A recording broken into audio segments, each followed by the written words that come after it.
정말 많은 사람들이 궁금해합니다. 도대체 미국은 이스라엘과 무슨 관계길래 이렇게까지? 근데 동맹국이라고 말씀하시잖아요. 둘이 서로 사인한 종이가 있을까요? 상호 방위 조약이 또 없어요. 없습니다. 기독교인인데 시온주의자들이 있어요. 기독교인데 유대인들이 믿는 시온주의요? 이제 미국에서의 기독교 시온주의자들은 조금 다르거든요. 미국에 있는 기독교 시온주의자들, 지금 트럼프 대통령의 열렬한 지지 팬들인데 유대인들과 똑같이 완전한 유대인 국가를 세우는 거에 찬성을 해요. 기독교 시온자들이 왜 그게 필요하겠습니까? 그래야지 예수님이 재림한다고 믿어요. 재림을 하잖아요. 네. 그럼 재림만 갖고 문제가 되는 게 아니에요. 완전한 유대인 국가가 쓰면은 예수님이 재림할 조건이다 재림하거든요. 그리고 나서 하나가 더 있습니다. 유대인들이 다 회개하고 기독자가 되는 거예요. 역사를 보다 토크 콘서트 일정이 잡혔습니다. 6월 27일 그리고 28일 양일간 저희가 토크 콘서트를 진행을 하는데요. 양일간 내용은 다릅니다. 혹시라도 모든 내용을 다 듣고 싶으시다면 양일 다 오셔야 되고요. 어느 쪽도 행복하다 그러면 하루만 오셔도 괜찮습니다. 근데 저희가 정말 알차게 준비를 해서 여러분들과 만날 예정이니까요. 많이들 신청을 해주셨으면 좋겠습니다. 여기 계신 교수님들과 함께 할 예정이니까요. 많은 관심과 애정 부탁드리겠습니다. 안 그래도 저 그것 때문에요. 해외 조사 일정 단축했어요. 저 이것 때문에 저 비행기표 다시 몰리고요. 어렵게 오니까 많이 와주세요. 깨끗한 눈으로 찾아뵐게요. 꼭 오세요.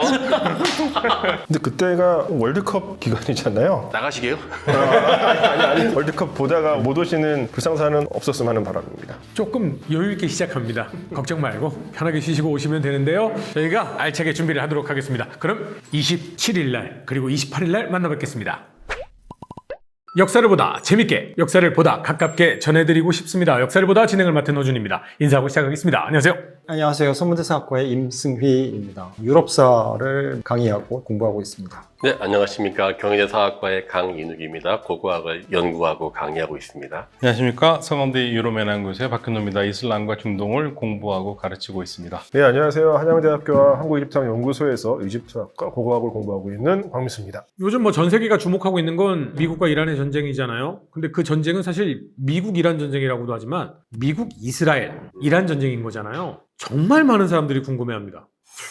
도대체 미국은 이스라엘과 무슨 관계길래 이렇게까지? 딱히 사실은 가까이 있는 것도 아니고 동맹국이긴 하겠지만 이스라엘이 미국에 석유를 대는 것도 아니고 왜 이러는 걸까요? 근데 동맹국이라고 말씀하시잖아요. 둘이 서로 사인한 종이가 있을까요? 상호 방위 조약이 또 없어요. 없습니다. 그걸 우리가 그래서 동맹 종이도 없고 결혼했다고 하는 것도 아닌데 이 결혼한 것처럼 둘이 가는 거를 사실은 인지적 동맹이라고 합니다. 인지적 동맹. 인지적 동맹인데 이게 사실 여러 가지 이유가 있겠지만 일단은 이번 전쟁만 놓고 본다면 네타냐후 총리의 소망이 미국이 이란과 전쟁을 해주는 거예요. 왜냐하면 이스라엘이 이란을 공격하기에는 버거워요. 그래서 미국이 공격을 하면 이스라엘이 같이 도와주는 그런 식으로 하는 건데 그 꿈을 이번에 이룬 거거든요. 근데 조지 W. 부시, 오바마, 바이든 대통령이 들어설 때마다 존 케리 당시 국무장관 얘기로는 계속 이란을 때려달라고 얘기를 했는데 아무도 들어주지 않았는데 트럼프만 들어준 거예요. 그러니까 이거는 굉장히 독특한 케이스고요. 트럼프만 들어준 얘기고 그런데 왜 그러면 이 미국과 이스라엘은 이렇게 끈끈하냐? 전쟁을 떠나서 일단 미국인들이 2차 세계대전 때 유태인들을 도와주지 못해서 학살을 당했다라는 부채의식이 있습니다. 아, 그래요? 기본적으로. 그게 기본적으로 도와주지 못해서 부채의식이 있는데 이게 적어도 40대 이상들이 가지고 있는 부채의식이에요. 어렸을 때부터 그런 교육을 받아요. 그게 굉장히 강하고 그리고 또 이게 기독교를 빼놓을 수가 없어요. 그러니까 기독교 신자들은 개신교, 로마 카톨릭 다 합쳐서 히브리 성서라고 하는 구약 성서를 읽잖아요. 그럼 기본적으로 유대인들에 대해서 따뜻한 시선을 가질 수밖에 없는 상황입니다. 왜요? 유대인들과 쉽게 말하면 일체감을 느끼는 거죠. 고통받는 사람들, 힘든 사람들. 그게 쉽게 말하면 기독교인들이 유대교를 이해를 많이 하려고 노력을 하죠. 성경을 읽다 보면. 영국도 그랬고요. 영국에서부터 나온 게 기독교인인데 시온주의자들이 있어요. 기독교인데 유대인들이 믿는 시온주의요? 시온주의 생각을 가진 사람들이 많이 있어요. 그리고 사실 영국이 팔레스타인 문제할 때도 영국에서 팔레스타인 문제가 꼬인 게 당시에 외교 장관인 발포 같은 경우에도 이 사람도 유대인들 더 우대를 했어요. 아랍인들보다. 근데 사실 이해가 좀 안 가는 게요. 유대인들은요. 예수가 와서 우리가 구원을 받았다라고 믿지 않잖아요. 안 믿죠? 메시아는 없었어. 예. 우린 아직도 메시아를 기다리고 있고 그래서 우리는 메시아가 오면 새로운 국가를 만들 거야. 지금의 이스라엘도 사실은 임시적인 거지 진짜 국가 아니야. 이렇게 믿는 사람들이잖아요. 네. 그러면 크리스찬들의 가장 기본이 예수잖아요. 그러면 예수님을 안 믿는 집단을 왜 이해를 하고 도와줘요? 그게 이제 과거에는 중세 때만 해도 유대인들을 그렇게 박해를 많이 했고 그랬는데 영국 같은 경우에 팔레스타인 문제였을 때 발포도 그렇고 상당히 많은 관리들이 유대인들의 동정심을 가지고 있었어요. 불쌍하다는 동정심. 아랍인들보다. 그래서 발포 같은 경우에는 70만 아랍인들보다 얼마 되지 않는 유대인들이 이 땅에 대한 권리가 더 가지고 있다고. 그게 성서에서 나오는 이야기니까. 거기에 대한 일체감이 있고 성서를 믿으니까. 네, 특히 이제 미국에서의 기독교 시온주의자들은 조금 다르거든요. 미국에 있는 기독교 시온주의자들, 지금 트럼프 대통령의 열렬한 지지 팬들인데 이 사람들은 어떤 시온주의를 가지고 있냐면 유대인들과 똑같이 완전한 유대인 국가를 세우는 거에 찬성을 해요. 아랍인들이 섞이지 않고 완전히 유대인들만에 만들어진 이스라엘을 찬성하는데 유대인들은 그게 끝이거든요. 근데 기독교 시온주의자들은 하나가 더 있습니다, 거기에. 기독교 시온주의자들이 왜 그게 필요하겠습니까? 그게 왜 필요하냐면 이 사람들 생각에 그래야지 예수님이 재림한다고 믿어요. 제가 볼 때는 왜 그렇게 저는 세 가지 정도로 꼽히는데 첫 번째가 이제 유럽과 달리 유대인을 탄압했었던 그러한 기억이 부재한 나라가 미국입니다. 저는 아무리 2차 대전 이후에 부채의식 가지고 유대인들 우리가 잘해줘야 되라고 이야기하지만 그 말은 그 전에 수백 년 동안 유대인들은 예수님 죽인 민족들이라고 하는 것이 유럽에 박혀 있는데 미국은 그런 게 없어요. 그 사이에서 수많은 유대인들이 와서 다양한 프로파간다, 예전은 어떠한 교육하면 유대인에 대한 이미지는 만들 수 있죠. 두 번째로는 핍박받는 민족 아닙니까? 거기에다가 미국인이나 미국의 또 흑인들도 그렇고요. 그 구약에 등장하는 그 핍박받는 유대인들에게 자신들을 투영시키는 문화가 상당히 발달되어 있었거든요. 그래서 왜 그 바빌론의 강, 리버 오브 바빌론 같은 노래도 보면은 다 자기들을 갖다가 투영하지 않습니까? 신대륙으로 도망쳐온 미국인들의 어떠한 신세를 유대인들이 똑같이 인지하고 심지어 그거는 흑인들, 백인들 공통으로 하는 게 있습니다. 그러니까 세 번째 이유가 지금 말씀하신 세대주의라고 하는 것인데 이스라엘 건국이 되면은 성경의 예언이 성취가 될 것이다. 그래서 이스라엘 건국된 것이 48년도 아닙니까? 그리고 완전히 예루살렘이 회복된 1967년부터는 재림이 카운트다운 될 것이다라고 하는 세대주의가 처음 시작은 영국인데 이게 가장 발달한 나라가 미국이에요. 근데 그게 있잖아요. 재림을 하잖아요. 네. 그럼 재림만 갖고 문제가 되는 게 아니에요. 완전한 유대인 국가가 쓰면은 예수님이 재림할 조건이다 재림하거든요. 그리고 나서 하나가 더 있습니다. 유대인들이 다 회개하고 기독자가 되는 거예요. 과연?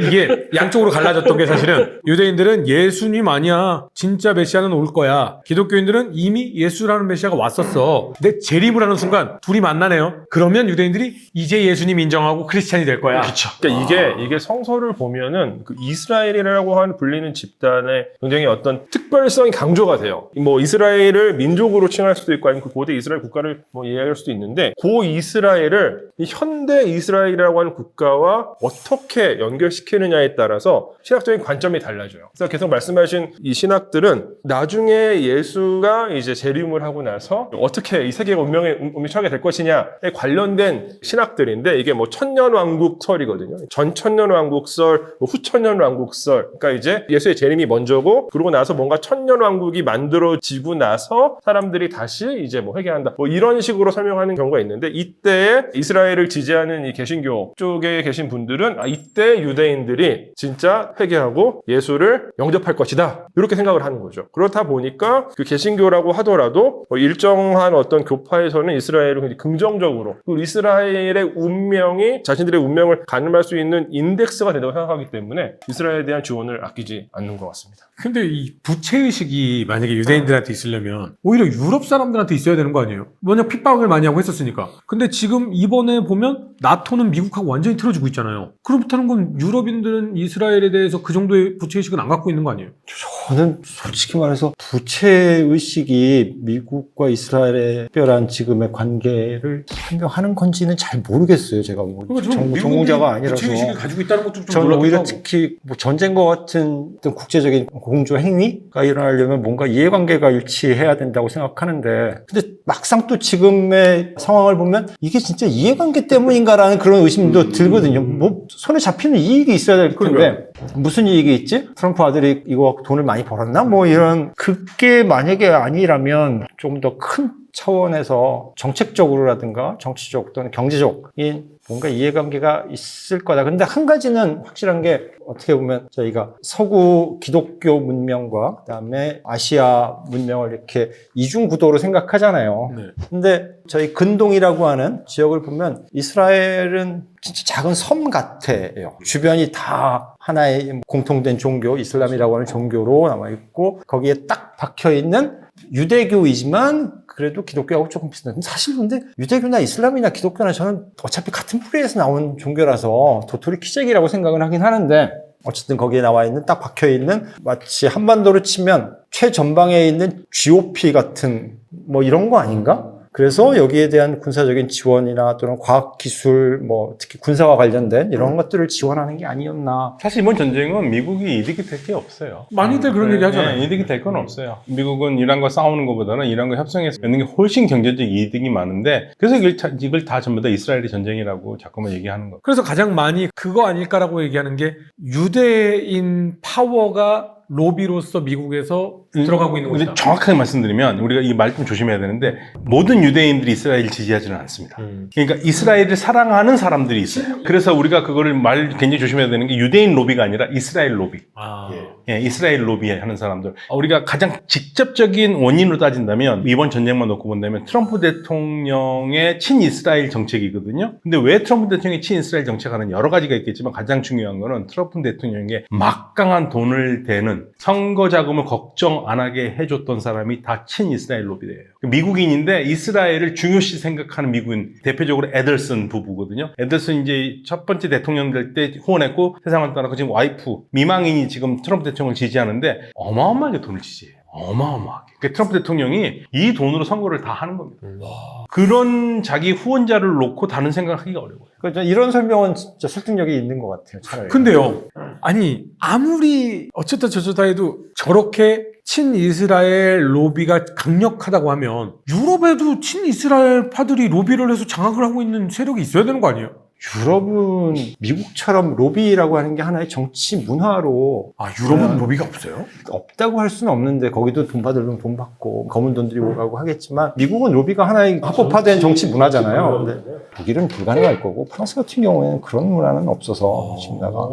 사실 저는 그게 지금 말씀하셨던 게 다 맞는데 제가 볼 때는 유대인이라고 했을 때 우리는 사실 지금 말씀하신 이스라엘 유대인인 것도 있고 또 하나 박사님 말씀하신 것처럼 구약의 유대인과 지금의 유대인은 절대 동일시하면 안 되지 않습니까? 근데 그게 동일시 안 하기가 어려운 거죠. 근데 이게 그러니까 동일시하는 기독교 교단이 있고 동일시하지 않는 종파나 교단이 있고 그런데 제가 봤을 때는 그 미국의 주로 이제 뭐 장로회나 이 청교도 계열의 이 교단들은 대체로 동일시하는 경우가 많아서 그게 뭔가 사회적인 어떤 습관처럼 자리를 잡았다고 저는 생각을 해요. 근데 그게 그 보통 일반 시민들이 특히 뭐 특별하게 어떤 이 기독교적인 관점으로 생각하지 않아도 그냥 그게 마음속에 남아 있어서 이게 정치적인 행위를 할 때 미국도 민주주의 국가니까 이 시민들이 정치적인 행위를 할 때 자연스럽게 약간은 친이스라엘적인 어떤 그런 행보들이 이렇게 지지되지 않나. 그런 자연스러운 모습이 있고 또 어떤 데에서는 지하 조직이 있다거나 아니면 고위 계층들이 사실은 알고 보면 친이스라엘이라던가 뭐 이런 음모론도 사실 많이 있잖아요. 근데 사실은요, 지금 우리가 유대인들이라면 많이 성공을 한 사람들로 생각을 많이 하기 때문에 애초부터 유대인들이 미국에 와서 성공한 사람으로 왔을 거라고 생각하는 사람들이 많아요. 그렇지 않았습니다. 처음에 유대인들이 미국으로 왔을 때는 굉장히 고생 많이 했고요. 그런데 이들이 이거를 겪어나가는 힘이 대단했어요. 예를 들면 유대인이라는 이유 때문에 취직이 안 된다. 변호사인데 로펌 못 들어간다. 그러면 유대인들끼리 로펌을 만들고요. 기자인데 기자로 안 뽑아준다. 그러면 유대인들끼리 신문을 만드는 거예요. 그런 식으로 서로 상부상조하면서 성공을 한 거기 때문에 이게 지금 유대인들이 미국에서 굉장히 높은 지위에 많이 올라와 있는데 그게 하루아침에 된 건 아니고요. 오랫동안 걸친 거고 그래서 미국에 있는 유대인들이 가장 놀라는 게 이게 성일강 교수가 얘기해 준 건데요. 미국에 있는 유대인들이 이스라엘 오면 깜짝 놀란답니다. 왜요? 유대인이 버스 운전을 해? 미국에서는 못 본 거잖아요. 네, 그렇다라는 거예요. 그러니까 미국에서는 그만큼 성공을 한 거예요. 어떻게 보면 약간 차이나타운 느낌도 있네요. 서로 도와가지고 배신자는 절대 용서 안 하고 하나의 덩어리를 만들어 나가는. 사실 이게 제가 고고학하면서 유대인들이 나눠 보면서 현대의 유대인들은 계급으로 나온 게 맞거든요. 왜냐면은 많은 유대인 중에서 우리가 지금 말하는 현재 이스라엘과 미국에 있는 모든 유대인들은 대부분 아슈케나즈지 않습니까? 아슈케나즈는 사실 서기 7세기에서 10세기 사이에 골고강 유역했었던 나라 하자르크 한국에서 이거를 하자르크 한국이 최초로 유대교를 국교로 인정해주는 나라거든요. 거기에서 그 나라 망하면서 유럽으로 들어오는데 유럽으로 이제 하자르크 한국이 망하니까 거기에 유대교 믿던 사람도 왔어요. 그럼 이 사람들이 유대인이냐? 원래 유대인이 아니라 하자르 한국에서 개종한 사람들이 들어온 거거든요. 튜리크인들. 이 튜르크인들이, 그러니까 아시케나즈 자체는 실제 유대인들이 상당히 이미 벌어진 관계가 없는 식으로 됐고, 이 사람들이 이제 그 유럽에서 지금 말씀하신 차이나타운처럼 하나의 계급 내지는 하나의 집단들을 형성하면서, 다시 말하면은 그 한자락 한국 이후에 만들어진 그러한 유대인들이 우리가 지금 알고 있는 미국과 이스라엘의 주축을 이루는 그 아슈케나즈 유대인들입니다. 근데 원래 개념상으로 따지면 유대교는 개종을 해서 들어갈 수 있는 종교가 아니잖아요? 엄마가 유대인이면 그러니까 그거는 엄마의 예. 당연히 피가 있어야 가능한 거잖아요. 근데 그 왕국 전체가 개종을 했다는 거예요.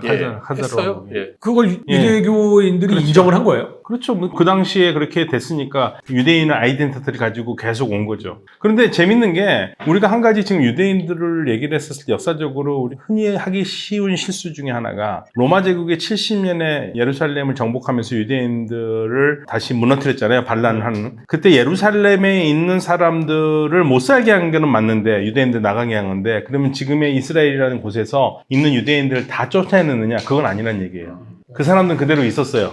예, 그러니까 팔레스타인 쪽에서 예루살렘이 있는 쪽에는 다 쫓아냈는데 다른 쪽에는 뭐 있었단 말이에요. 자치구처럼 예, 사람들이 유대인들이 다 살고 쫓아내고 있었어요. 있었어요. 그러니까 모든 유대인들이 다 쫓아나가지고 유럽으로 간 건 아니란 얘기예요. 그게 첫 번째 오해고요. 두 번째로는 오히려 오랫동안 그 살던 유대인들이 나중에 아랍화가 되기도 해서 어쩌면 지금 아랍인들이 더 원래 유대인이었을 가능성도 있다라는 얘기예요. 왜 그런데 우리가 그 생각을 못하냐면 우리는 그냥 로마가 다 쫓아내서 그냥 한 사람도 빠짐없이 그러니까요. 다 쫓겨난다고 생각하는데 그건 아니란 얘기예요. 그러니까 유대인들 다 쫓겨나고 거기에는 다른 사람들만 살고 있다가 이스라엘이 야 이거 우리 땅 하고 들어가서 나라를 세웠다 뭐 이렇게 사실 예, 생각을 그건 하는 아니고 분들이 그래서 많잖아요. 강 교수님이 말씀하신 것처럼 하자르 왕국에서 있는 사람들이 결국은 지금의 아슈케나지가 되고 그 사람들이 들어왔으니까 실질적으로 DNA를 조사해보면 아니라는 그러니까. 뭐 그런 얘기가 나와요. 그래서 이제 그 상반된 조사 결과들이 좀 있습니다. 현 유태인들보다 무슬림 중에 진짜 유태인들이 더 있을 수 있다는 얘기죠. 거잖아요. 네. 그러니까 이게 이스라엘 유대인들의 정체성은 이 근현대나 뭐 중세만이 아니라 완전 고대에도 약간 이제 이것도 뭐 논란의 여지가 있지만 만들어진 정체성이 있다라고 하는 설을 저는 지지해요. 뭐 이를테면 이게 어떤 거냐면 우리가 보통 유대인의 기원을 이야기할 때 또 출애굽을 많이 얘기하잖아요. 성서 출애굽기에 쓰여져 있는. 근데 그 출애굽이라고 하는 사건이 역사적으로 잘 확인이 안 돼요. 고고학적으로도 확인이 안 되고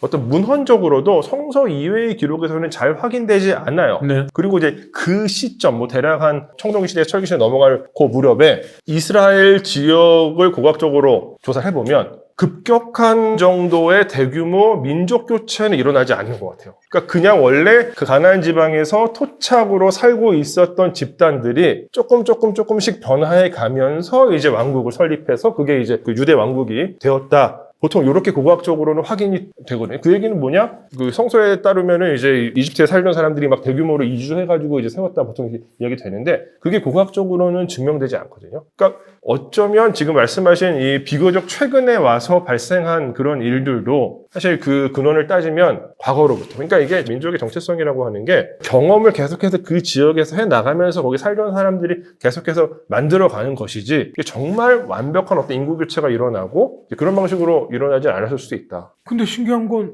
분명 유럽 쪽에도 러시아 쪽에도 유대인들이 정말 많이 퍼져 있는 이유는 그렇게 나가서 그렇게 됐다라고 알고 있는데 그게 아니, 아닐 수도 나가긴 있다고요? 나갔는데 모든 유대인들이 다 나가진 않았다는 거예요. 왜냐하면 아랍 쪽에도 유대인들이 많이 살았거든요. 네네. 많이 살았습니다.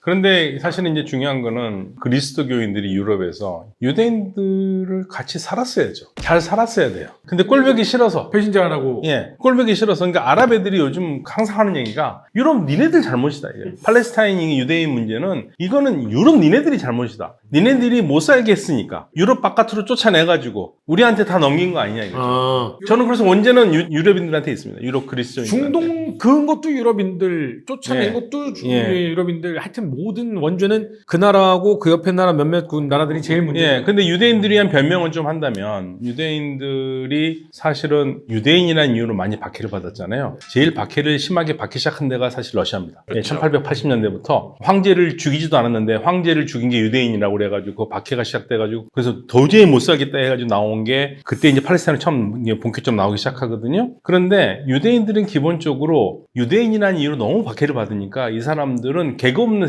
사람을 유대인이냐 비유대인이냐 나누는 세상보다는 공산주의를 좋아할 수밖에 없어요. 공동체 사회 이런 거 막 안에서 많이 만들고 예, 그랬잖아요. 그리고 왜 공산주의는 왜냐면 유대인을 물어보지 않잖아요. 공산당에 유대인들이 그렇게 많아요. 많죠. 그렇게 많습니다. 저기 칼막스도 유대인이지 않습니까? 레닌도 유대인이고 트로츠키도 유대인이에요. 사실 일단 저는 약간 거기서 그러니까 제가 러시아 살면서 느꼈던 유대인에 대한 관점 사실 사돈의 팔촌까지 피 따지면 한두 개씩 걸리거든요. 근데 문제는 나 걸리거나 유대인 할래 하면 유대인 되는 거예요. 사실 레닌은 누가 봐도 이 사람은 동양계처럼 생겼지 않습니까? 저도 제가 아는 사람 중에서 새로 마고 난 다음에 러시아 되니까 살기 힘들잖아요. 그때 이제 이스라엘이 유대인들 대거 환영. 그럼 이게 64분의 1까지만 유대인이 되면은 유대인 인정해줬거든요. 그러면 그거 족보 유조하는 거 얼마나 쉬워요. 그리고 좋아요. 제 고조 할아버지 때까지 가서 올라가서 유대인 인정했어. 그러면 그 고조 할아버지는 순수한 유대인이란 말이에요.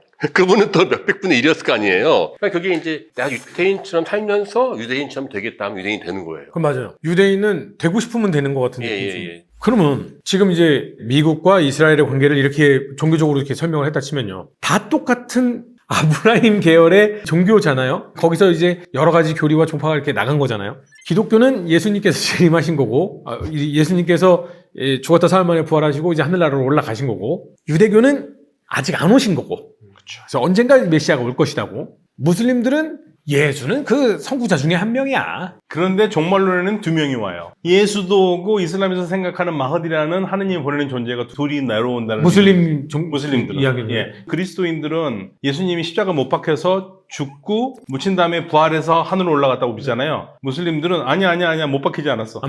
예. 그냥 올라가셨어. 그냥. 그러면 러시아 쪽의 정교회도 결국은 하나님을 믿는 그런 이제 라인이고, 이집트 콥트 정교회도 하나님을 믿는 라인이고요. 유럽 카톨릭은 당연하고요. 여기에도 차이가 있어요. 어떤 차이냐면 예배의 차이가 있지 같은 믿음이에요. 똑같아요. 어느 쪽이에요? 뭐냐면 예수라고 하는 존재에 대한 이해 때문에 이 교파가 갈라지는 거예요. 네. 그러니까 뭐 예컨대 뭐 일반 이제 서방 기독교에서는 한번 말씀드렸던 것 같은데 예수가 신성과 인성을 동시에 갖고 있다라고 주장을 해요.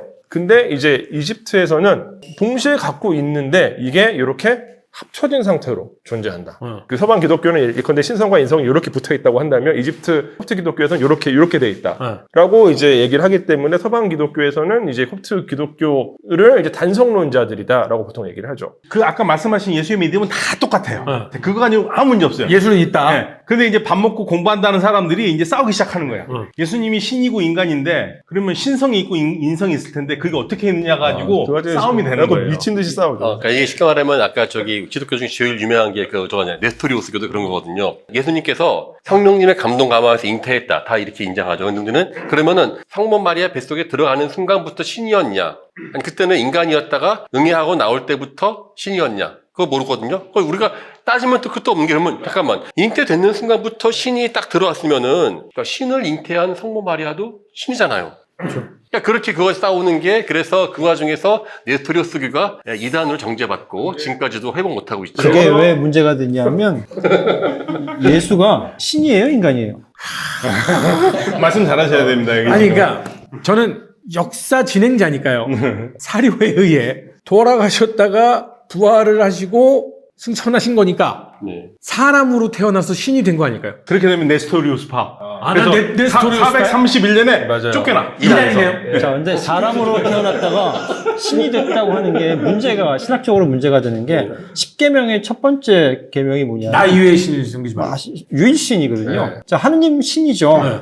그럼 예수가 신이면 이 신이 되는 이 신이네. 그러니까 예수의 성격을 어떻게 규정하느냐가 초기 기독교서부터 계속 논란의 대상이 됐던 거는 하나뿐인 하나님을 공경하라고 하는데 예수를 보면 보통 사람이 죽었다가 사흘 만에 부활할 수가 없잖아. 처녀의 몸에서 잉태되고 그 말을 성경에 말씀. 하나님이 그렇게 만들면 되는 거 아니에요? 그래서 만약에 신으로 만들었다 그러면 신을 두 명으로 세웠다고? 그렇게 돼야 되거든요. 그래서 신과 예수와 성령을 셋이자 하나이다 라고 하는 삼위일체 정말 이해하기 힘든 교리를 로마 카톨릭은 이제 정통 오소독스라고 하는 거고.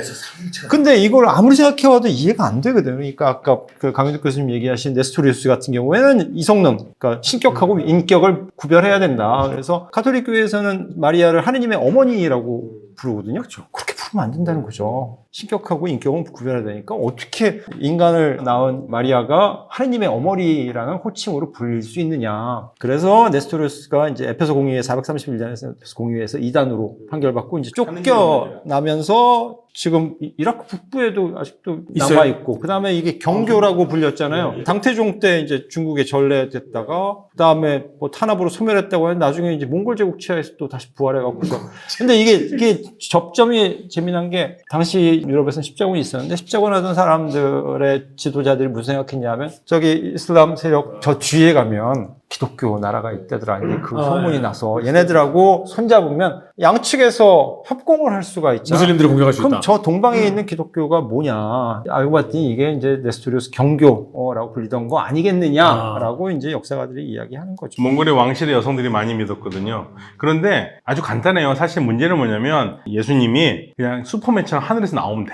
근데 문제는 이 세상에 마리아를 통해서 태어났단 말이에요. 그러니까 예수의 신성과 인성을 얘기할 때 이게 어떻게 있느냐 요거 갖고 싸운 건데 이거는요 믿는데 아무 문제가 없어요. 그냥 이거는 밥 먹고 생각하는 사람들이 문제고 일반 민중들한테는 아무 상관없어요. 근데 그래서 사실 다신교가 진짜 편합니다. 다신교가 편해요. 다신교는 편해요. 아니 근데 다신교는- 싸우려면은 한도 끝도 없는 게 다른 종교들 중에서 다 싸움 많지만은 잘 모르는 게 있어요. 러시아가 또 1666년도에 17세기에 구교도 신교도가 싸움이 나서 수만 명이 불에 타 죽거든요. 러시아도 구교 신교 전쟁이 예, 정교 안에서 구교 신교 갈려가지고 구교도는 지금도 시베리아 곳곳에 은둔생활하는 사람도 꽤 있고 신교가 이겼어요. 예, 1666년도에 니콘 대주교가 나오는데 이 사람이 야 우리 그동안 봤더니만은 그 처음에 그리스에서 왔었던 그 순수한 종교의 본심을 잃었다라면서 몇 가지를 이야기하시는데 십자가가 카톨릭 어떻게 긋죠? 위 아래 왼쪽 오른쪽. 예, 정교는 이렇게 긋는데 근데 이거 손가락을 2개로 하냐 3개로 하는데 2개가 아니라 3개로 해야 된다. 그게 왜 중요해요? 아, 그것 때문에 몇 명 죽었다니까. 그 다음에, 저기, 예수님이 러시아 말로 이소스인데, 이소스가 2가 하나가 아니라 2개를 써야 된다. 이소스가 돼야 된다. 또 하나 뭐냐면은, 알렐루야라고, 할렐루야인데, 알렐루야를 2번 하면 안 된다. 3번 해야 된다. 그 다음에 마지막으로 예배 행렬을 할 때, 해가 가는 방향으로 해야, 동에서 서로 가야 되는데, 아니다. 예배 방향은 서에서 동으로 가야 된다. 이래가지고, 이거를 거부하는 사람들이 이것 때문에 생겨요. 전쟁을 했다고요? 전쟁이 그냥 공개적으로 그걸 안 따르면 너희들은 구교도 파문시켜버리고 뼈뚜루 제재 때 세금 엄청 때리버리고 해가지고 1982년도에 엄청나게 많은 사람들을 화형시켜요. 근데 생각을 해보면 저희는 역사적 관점에서 객관적 얘기를 하는 것이지 종교적 관점에서 얘기하는 건 아닙니다. 그럼요. 박현동 교수님께서 예전에 그런 말씀하신 적이 있거든요. 무슬림을 가장 잘 이해하는 것이 아마 카톨릭 신자일 것이다. 뭐 이런 얘기를 하셨거든요. 형식의 종교이기 때문에. 형식을 예. 근데 지금도 보면 손가락이 2개냐 3개냐 왼쪽에서 오른쪽이냐 오른쪽에서 왼쪽이냐 어느 방향으로 걷느냐 그냥 객관적인 입장에서 누군가가 둘이 와서 누가 맞는지 알려줘라고 한다면 그게 왜 중요해라고 얘기할 것 같은데 무슬림들도 결국 그 형식을 제일 중요시 여기는 거. 예, 근데 그 기독교 여러 정파 중에서 가장 형식의 완결성을 얘기하는 곳이 정교회예요. 정교회. 예, 그거보다 조금 더 부드러운 게 로마 카톨릭이고요. 그거보다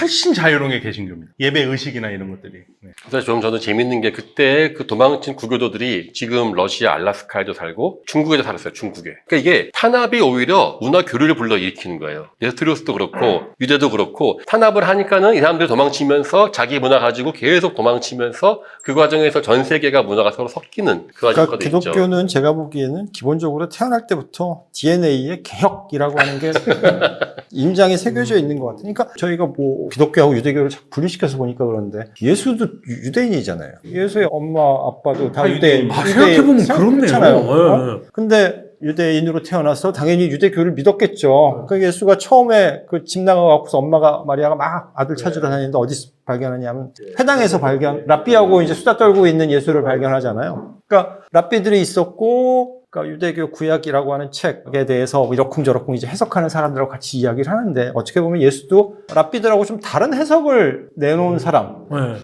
어떻게 보면 기성 유대교에서 뭔가 개혁적인 생각을 했던 사람이라고 보면 그래서 만약에 기독교가 출발했다고 생각을 하면 그 뒤에 등장하는 아까 뭐 예수가 신이냐 인간이냐는 논쟁도 그런 다양한 해석들 중에 하나고 중세시대 때 뭐 탄압받았던 이단들 많잖아요. 뭐 카타리서부터 시작해서 뭐 돌치노, 롬바르디아 비천한 자들 뭐 이런 이단들도 어떻게 보면 그런 이렇지 않았을까라고 하는 뭔가 조금 다른 해석이 생각. 다른. 근데 다만 개신교가 다른 거는 다른 생각을 했는데 그걸 성공시켰다는 거죠.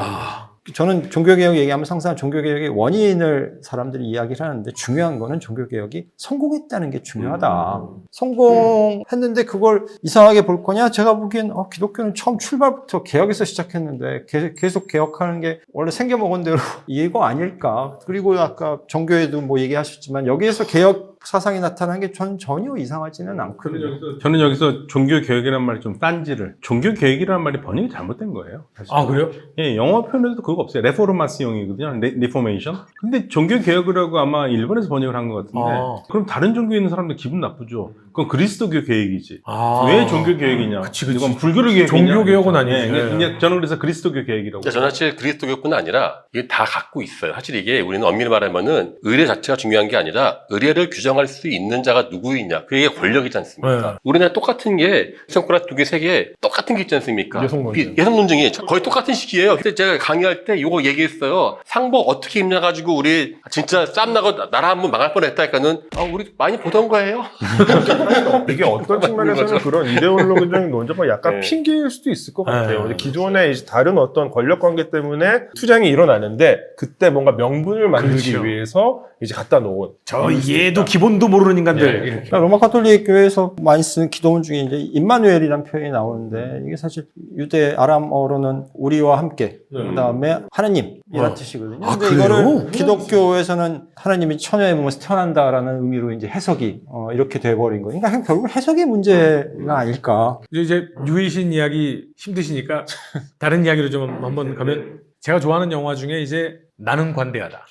예, 페르시아의 왕 크세르크세스 본인이 거의 신이라고 생각한 거 아니었어요? 아이, 꼭 그러지는 않습니다. 그럼 왜냐면 페르시아는 뭐 믿었어요? 조라스터교요. 유일신교. 모든 유일신교의 원형이 조라스터교입니다. 그래서 우리가 역사적으로 보면 유대인들 문헌이요. 구약성경의 문헌이 페르시아 제국인과 살기 전과 산 후에가 달라요. 그렇죠. 그래서 우리가 알고 있는 우리는 흔히들 이 개념을 뭐 천사장, 천사, 천국과 지옥 뭐 이런 개념들을 다 유대 개념으로 알고 있잖아요. 네. 그 조라스터에서 넘어간 겁니다. 왜냐하면 페르시아가 정복을 하잖아요. 바빌로니아를 정복하면서 유대인들 해방시켜 주잖아요. 유대인들이 행복하게 살았던 게 페르시아 제국이거든요. 이 영향을 받을 수밖에 없잖아요. 그래서 아니, 근데 그렇다고 교리를 이어받아요? 아니요. 문헌학적으로 유배 이전의 문헌과 유배 이후의 문헌의 단어가 달라요. 그러니까 교리를 우리가 생각할 때 하나의 딱 하늘에서 뚝 떨어진 어떤 고정된 거라고 그런 건 아닌 것 같아요. 마치 살아 숨쉬는 생물처럼 오랜 시간을 겪으면서 변화하고 받아들이고 뱉어낼 거 뱉어내고 뭐 이런 거죠. 그러니까 지속적으로 사실 유대교는 고대 근동을 염두에 둔다면 사실 가장 마이너한 세력이었고 마이너한 집단이었기 때문에 페르시아뿐만이 아니라 페르시아한테 직접적 영향을 받고요. 그 이외에도 그냥 이 근동에 존재했었던 아주 강력했었던 문화권들의 영향을 너무 많이 받아요. 그래서 사실 구약성서를 보면은 그런 것들의 일종의 집성체라고 볼 수 있어요. 이렇게 변해간다라는 것까지 이해했는데 페르시아는 저희가 정말 많이 알잖아요. 어떻게 시작해서 커진 거예요?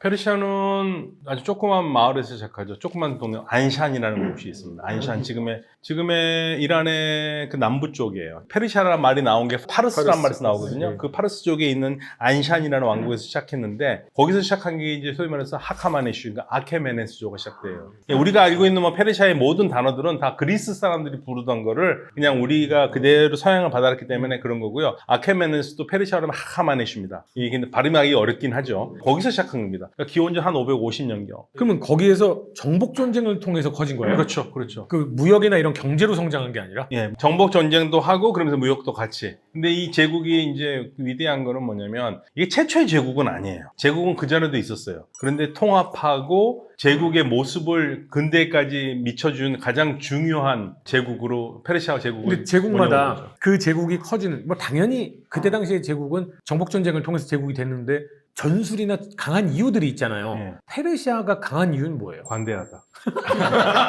아니, 진짜 관대해요. 근데 지금 말씀이 정확한 게 어허. 왜냐면 페르시아, 소위 말해 그 아케메네스 페르시아 이전에 있었던 제국들은 그냥 통치하고 지배하는 데 집중을 했지 네. 요거를 어떤 지속 가능한 체제로 만드는 데 별 관심이 없었어요. 근데 페르시아는 말씀해 주신 것처럼 각각의 지역에 대해서 어떤 종교적으로나 다 존중을 하고 또 요 각각의 지역을 하나의 시스템으로 묶는 데 되게 주력을 했어요. 그러니까 이제 이렇게 다 그 도로망도 만들고 네네. 그게 사실 그 이전 제국 때는 없었던 개념이거든요. 왜냐면 가장 하니까 아시리아거든요. 아시리아 애들 그런 거 안 했어요. 땅은 컸는데 그런 짓 안 했어요. 근데 페르시아는 정복을 한 다음에 그 지역 주민들이 믿는 건 니네 믿고 니네 언어 니네 쓰고. 그 300이라는 영화에 보면 물론 영화는 완전 픽션입니다만 거기에 나는 관대하다라고 하면서 그대가 믿는 종교, 그대가 믿는 거 원하는 식량 다 인정해주겠다. 맞아요. 그러니까 나한테 복종한다라는 서약만 해라. 이렇게 얘기하잖아요. 맞아요. 그때 당시에 봤을 땐 영화를 볼 때는 막 들끓어 오르고 막 300을 응원하고 이랬는데 생각해보면 스파르타는 오히려 다른 정복한 국가 엄청 탄압해가지고 노예로 부려먹었잖아요. 근데 페르시아는 나는 관대하다 다 인정해주겠다. 그러니까 너희 노예처럼 생활 안 해도 된다. 라고 한 거잖아요. 네. 이런 것들이 주변 국가들에게 다 먹힌 거예요. 예, 그러니까 역사의 아이러니가 뭔지 아세요? 그리스인들이 가장 무서워했고 가장 싫어했지만 가장 좋아했던 제국이 페르시아 제국이에요. 그래서 페르시아에 대한 기록들 상당히 많은 걸 그리스인들이 남겨요. 약간 그리스인들이 동경했어요. 페르시아. 그러니까 페르시아에 대해서 공부를 많이 한 것 같아요. 그래서 말씀하신 것처럼 페르시아에 대한 기록은 그리스 쪽에서 상당히 엄청나게 많아요. 많이 네. 디테일하게 이제 써놓죠. 그리스가 융성하기 전인 거죠. 그러니까 그리스의 융성기랑 비슷하게 가죠, 결국엔. 그래서 이제 둘이 맞붙은 게 페르시아 네. 전쟁인데, 그리스 입장에서는 정말 문명의 사활을 건 전쟁이었지만, 페르시아 입장에서는 그냥 지방에서 한번 있었던 그런. 여러 전선 중에 하나였던 그렇죠. 거예요. 예, 예. 사실 우리가 지금 가장 모르는 것 중에 하나가 페르시아 가면 그리스만 알고 있잖아요. 근데 고고학적으로 밝혀주는 또 다른 거대한 문명과 만나거든요. 어디요? 중국입니다. 아, 페르시아가 중국. 페르시아 문화가 약간 이건 고고학적으로는 밝혀졌는데 엄밀히 말하면 중국에 볼 수도 없는 게 진나라 이전이니까 전국 시대지 않습니까? 아키메니드 왕조 때 기원전 5세기부터 4세기 사이에 엄청나게 페르시아 계통 문화가 실크로 따라서 이 중국으로 와요. 가장 좋은 예가 이제 실크 있죠. 중국 실크가 서쪽으로 가고 또 페르시아계 양탄자가 알타이나 중국 신강성 쪽으로 와요. 그리고 그들 독특한 문양이 있는데 가장 중에 그리핀 있죠. 그 페르세폴리스 가면 나오는 양쪽에 이렇게 괴수가 이렇게 있는 거. 그 문양이 이때 들어와요. 또 뭐가 들어오냐? 그 밖에 다양한 무슨 페르시아 계통의 그릇들이 산동성 있죠. 산동반도 국경 근처에 있는 연나라, 제나라의 무덤에서도 페르시아 계통 유리 그리고 그릇 나오는데 저는 또 하나 보는 키워드가 바로 진시황인데 왜 진시황은 불로장생의 약을 그렇게 찾고 먹었냐? 그게 바로 방술인데 그 방술은 사실 페르시아 계통 사람들이 왔을 것이다 라고 보는 게 실제로 아키메니드 왕조가 기원은 333년에 망하는데 저는 이제 다른 걸 공부하다 보니까는 이상해요. 흉노도 그렇고 왜 모든 것이 서쪽에서 기원전 4세기경에 새로운 게 갑자기 확 들어오거든요. 중국 북방으로. 좀 나중에 보니까 이게 페르시아 아키메니드가 멸망한 시점과 딱 맞물리는 거예요. 실제 페르시아 계통 문화가 꽤 많이 영향을 미쳤을 겁니다. 그럼 페르시아가 엄청 서진을 한 거잖아요. 예. 그럼 로마나 이런 데는 이제 팔랑크스를 통해서 방패와 창을 들고 전진을 하고 예를 들어 유목민족들은 이 파르티잔 방법으로 뭐 이렇게 싸우고 페르시아는 뭘로 싸웠어요? 페르시아도 강력한 보병과 기병. 페르시아도 기병으로 활과 이 기병을 네, 이용해서 네. 싸운 거예요. 그리고 우리가 이제 페르시아 이야기를 할 때 뭔가 페르시아 제국이 갑자기 등장한 것처럼 얘기하는 경우들이 있는데 사실 이게 이제 이란 지역이잖아요. 이란 지역에서도 굉장히 이른 시기부터 고대 문명이 융성을 합니다. 그러니까 메소포타미아 문명과는 살짝 결이 다른 문명이 아주 오래전부터 존재했었는데 이게 이제 엘람이라고 하는 문명권이에요. 엘람 이제 독립된 왕국을 세워서 항상 메소포타미아의 그 주 정치체를 계속해서 경쟁해가지고 이제 막 계속 싸우고 막 정복하고 그러다가 나중에 그 아시리아 때 아시리아가 이 지역을 다 정복을 하면서 원래 이 엘람 지역의 수도였었던 그 지역이 수사거든요. 수사가 정말 중심인데 아시리아가 다 수사를 망가뜨리는데 이거를 페르시아 제국이 다시 성립되면서 다시 재건을 해서 오늘날의 이제 유명한 유적으로 남아 있는 것입니다. 그리고 이 엘람 같은 경우는 메소포타미아 지역에서 출토된 것으로 믿는 가장 유명한 유물이 함무라비 법전이잖아요. 근데 함무라비 법전은 원래 바빌론에서 만들어졌어요. 거기 아마 설치되어 있었을 거예요. 근데 실제로 발굴된 곳은 엘람 지역입니다. 그러니까 이게 기원전 1300년대에 엘람 왕 슈트룩 나후훈테가 이 바빌론 지역으로 쳐들어가서 일종의 약탈품으로 가져온 거예요. 그래서 나중에 고고학자들이 가서 발굴해보니까 여기서 갑자기 이게 나오네? 해가지고 지금 발견되어서 그게 프랑스에 가 있는 것이지 원래 함무라비 법전은 애초부터 약탈 문화재였던 거죠. 그렇게 엘람 세력이 굉장히 강성을 했었다가 나중에 이 지역이 그러니까 페르시아의 전신이라고 할 수 있는 메디아라고 하는 일종의 거의 제국형 왕국으로 다 통합이 돼요. 그리고 이 메디아는 아시리아랑 지속적으로 이제 경쟁을 좀 했었고 나중에 아시리아를 그 멸망시킬 때 바빌로니아랑 그 연합해가지고 이 메디아의 그 키악사레스라고 하는 왕이 결국에는 이제 아시리아를 이제 멸망시키게 되죠. 그러다가 이제 아까 말씀하신 메디아의 어떤 제후국이었던 그 안시안 왕국이 이제 이 메디아 중앙정부에 저항을 하면서 메디아를 무너뜨리고 세우는 게 바로 페르시아죠. 근데 보면 유럽을 보면 예를 들어서 뭐 영국에는 북에서 온 뭐 민족들이 자리를 잡고 뭐 이렇게 싸우고 뭐 프랑스는 이렇고 신성 로마 제국이 올라갔다가 독일한테 멸망하고 뭐 이런 이제 계보가 이렇게 느껴지잖아요. 근데 대체적으로 여진이나 몽골이나 이렇게 있는 흉노 쪽을 보면 각 작은 공동체 단위가 점점 통합을 세게 해서 하나로 만든 다음에 정복을 나가는 느낌이잖아요. 중동 지역이 뭐 엘람, 수사, 안산 뭐 이런 데들은 이런 유목민족의 특성을 가지고 있어요? 아니면 유럽의 정주민족 같은 느낌의 특성을 가지고 있는 거예요? 유목으로 시작했죠. 그 다음에 정주를 하고 정주에서 퍼져나가는 거죠. 그러니까 부족 단위의 단위체가 네. 정복을 시작하면서 커지고 커지고. 거기서 제국이 이제 나오고 네. 요 근데 이게 이 메소포타미아 근동 지역도 바뀌어요, 계속. 왜냐면은 그 유목민족이 쳐들어와서 무너뜨리고 서로 다시 보니까 여기 살아볼까 살기 해서 좋아. 살게 되고 이런 사례들이 굉장히 많이 있습니다. 예, 그래서 여기가 크게 보면은 우리가 이제 언어권으로 많이 공부하거든요. 인도 유럽어 계통 중에서 고대 인도와 고대 이란은 언어가 같아요. 같은 사람들이에요. 그러니까 부족이 갈라졌다고 봐요. 부족이 갈라지면 언어가 거의 같아요. 그래서 인도 유럽어로 어원을 따라갈 수가 있죠. 그러면 페르시아가 결국 융성했다가 멸망하잖아요. 알렉산더. 알렉산드로스가 이제 예. 근데 알렉산드로스가 멸망을 시켰으면 이쪽이 왜 이슬람권이 된 거예요? 이슬람 나오려면 예, 1000년 있어야 돼요, 1000년. 아직 이슬람 나오려면 예. 멀었어요? 기원전 333년이고 예, 이슬람은 예. 600년대에 나오니까 1000년 있어야 거의 돼요. 1000년 있어야 나오죠. 고대 페르시아, 알렉산더, 그 다음에 많이 들어보셨을 거예요.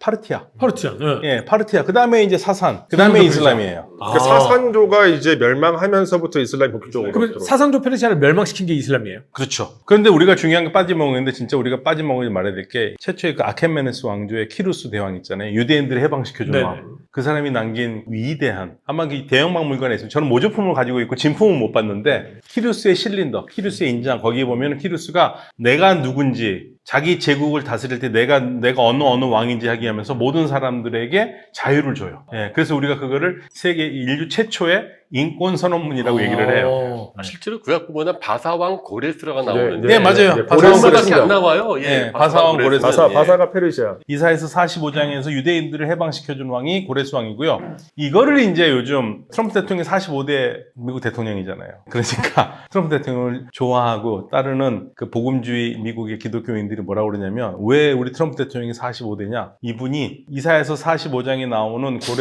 키루스 대왕이 바빌론에서 유대인들을 해방시켜주듯이 45대 트럼프 대통령이 이스라엘을 이란으로부터 해방시켜줄 것이다. 키루스의 화신이다. 예. 그리고 또 47대잖아요, 지금. 47대. 왜 47대냐? 네. 이란의 압제 정권 47년을 끝내기 위해서 47대다. 이렇게 얘기합니다. 음모론이 여기에 또 이렇게 많이 붙어 있네요. 딱딱 맞긴 해요. 트럼프 코드네, 트럼프 코드. 뭐 이슬람은 배교라는 것 자체가 허용이 안 되잖아요. 그렇게 얘기를 하죠. 유대교도 배교가 허용이 안 돼요. 유대교는 근데 유대인이지만 유대교를 안 믿는 사람 많아요. 근데 그거는 처음부터 안 믿는 거잖아요. 근데 이스라엘에서는 다른 종교가 허용돼요? 이스라엘에서는 유대교죠. 다른 종교를 허용한다고 하는데 거의 없죠. 크리스찬들도 한 1% 정도밖에 이스라엘에 절 있습니까? 저를 못 봤는데요. 종교의 자유가 보장되는 느낌은 아니네요. 근데 국교가 유대교니까요. 근데 선교사들도 많이 나가 있고. 네, 성경 나가 그러니까 종교의 자유가 보장돼도 국교는 정해져 있을 수가 있어요. 그러니까 뭐 이를테면 이집트도 그렇고 뭐 아랍에미리트도 그렇고 헌법상 국교는 이슬람교로 정해져 있는데 헌법에서 또 종교의 자유를 보장하고. 근데 이집트 같은 경우는 그렇지만 굉장히 자유스럽잖아요, 좀. 믿고 싶은 거 믿어도 되잖아요. 근데 그렇진 않아요. 왜냐하면 그래요? 이게 아까도 말씀해 주셨지만 이슬람교는 기본적으로 배교가 금지되어 있어서 다른 종교를 갖고 있다가 이슬람교로 오는 건 되죠. 오는 거는 너무 쉬워요. 네. 근데 이슬람교였다가 그 다른 종교로 넘어가는 거는 거의 불가능해요. 그래서 이제 어떤 사례들이 있냐면 이게 다른 종교를 믿던 그 여성이 이슬람교 무슬림 남성이랑 혼인을 해요. 그러면서 이슬람교를 이제 개종을 했다가 남편하고 뭐 이혼을 한다든지 남편하고 사별을 했을 때 다시 기존의 종교로 돌아가려고 했을 때 문제가 돼요. 그래서 막 법적으로 막 소송하고 뭐 그러는데 그게 사실 잘 안 돼요. 이집트뿐만이 아니라 뭐 에미레이트도 그렇고 뭔가 이제 종교의 자유가 있는 국가들에서도 그게 사실상 제도적으로 불가능합니다. 이게 법적으로는 돼도 무슬림들은 그 지역 사회의 종교 지도자들이 굉장히 큰 역할을 하잖아요. 예, 근데 우리가 한 가지 종교의 자유라는 개념이 좀 달라요. 무슬림 국가에서는. 무슬림 국가를 뺀 전 세계의 종교의 자유로 얘기하면 믿는 자유, 개종의 자유, 선교의 자유를 얘기하잖아요. 이슬람에서는 믿는 자유만 주로 무슬림 국가에서는. 그러니까 네가 지금 있는 종교를 믿는 건 오케이인데 개종하거나 선교를 하지 말라는 얘기예요. 그래서 이제 전 세계적으로 무슬림으로 있다가 나는 개종했으니까 우리나라 들어가면 나는 박해를 받으니까 나는 망명 신청을 하겠다 하는 사람들이 많거든요. 그래서 모든 나라들이 요즘 조사를 많이 해요. 그런데 실질적으로 개종을 한다고 해서 박해는 하진 않아요. 다만 가서 나는 개종했다 떠들고 광화문 사거리에서 막 떠들고 뭐 이슬람 나쁘다 그런 거를 이제 하는데 지역 사회에서는 절대로 예, 그런 예. 거는 이제 그러면 처벌 그럼 예를 들어서 근데 이집트에서 만약에 그렇게 믿음의 자유라고 하면 콥트 정교회 같은 경우에 거기도 한 1,000만에서 2,000만 정도 된다고 500에서 하는데 1000만 정도. 이제, 네. 주류가 이제 이슬람교도인데 콥트 정교회는 한 1,000만에서 2,000만이라고 하면 이게 뭐 하나의 소수 종파로 이제 뭐 개토처럼 이렇게 있는 건가요? 아니면 그렇지는 않아요. 그러니까 이게 지금 현대 이집트인들이 갖고 있는 자부심 중에 하나는 우리는 무슬림들도 그렇고 콥트기도 그렇고 우리는 잘